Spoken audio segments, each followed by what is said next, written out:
Il a mis fin à l'hégémonie de Mark Cavendish sur le Tour de France. 4 étapes en 2008, 6 en 2009, 5 en 2010 et 2011 et 3 l'an dernier. Le sprinter de l'Île de Man se contentera cette année de 2 petites victoires. La faute au nouveau maître des arrivées en costaud, l'Allemand Marcel Kittel. Véritable révélation, il s'impose pour la 4e fois sur ce Tour 2013 et surtout avec une grande maîtrise. Seul dans les derniers mètres de cette étape, il a résisté à Greipel et Mark Cavendish pour s'offrir les Champs-Élysées. Il ne lui reste plus qu'à tenter de ramener le maillot vert à Paris désormais. Il ne termine que 4e de ce classement cette année.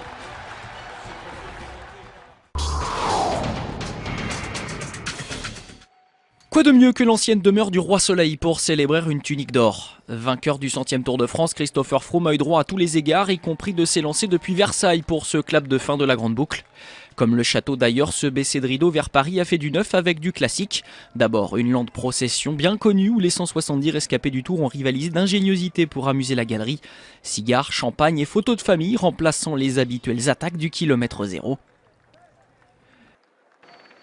Paris est en approche, sa traversée sera remasterisée, découverte de la cour du Louvre, le tour de l'Arc de Triomphe, le tout avec le crépuscule en toile de fond. Quelques tours de circuit dans la capitale pour visiter, Alejandro Valverde s'offre lui une escapade à 18 km du but, avant que les sprinteurs ne rappellent tout le monde aux basses œuvres. Malmené par Marcel Kittel, Mark Cavendish veut sa revanche et la passe de 5 sur la plus belle avenue du monde. Mais l'Allemand est décidément le plus véloce cette année.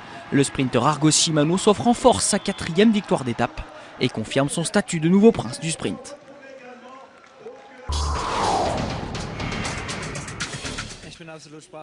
Je suis sans voix, je suis si heureux que cela ait marché aujourd'hui. Un grand merci à mes gars, ils m'ont parfaitement lancé ce sprint, j'étais en position idéale. J'avais des jambes aujourd'hui et j'ai pu aller jusqu'au bout, j'en suis vraiment très heureux.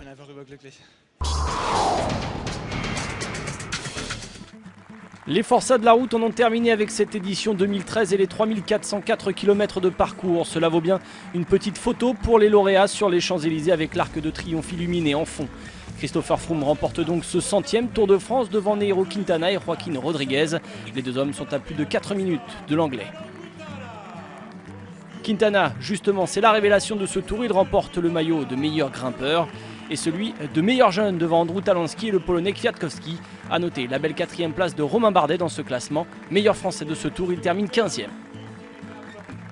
Enfin, Peter Sagan remporte le maillot vert pour la 2e année consécutive. Le dernier à avoir gardé son maillot vert 2 années de suite, c'est Eric Zabel, mais lui l'avait conservé 6 années de rang.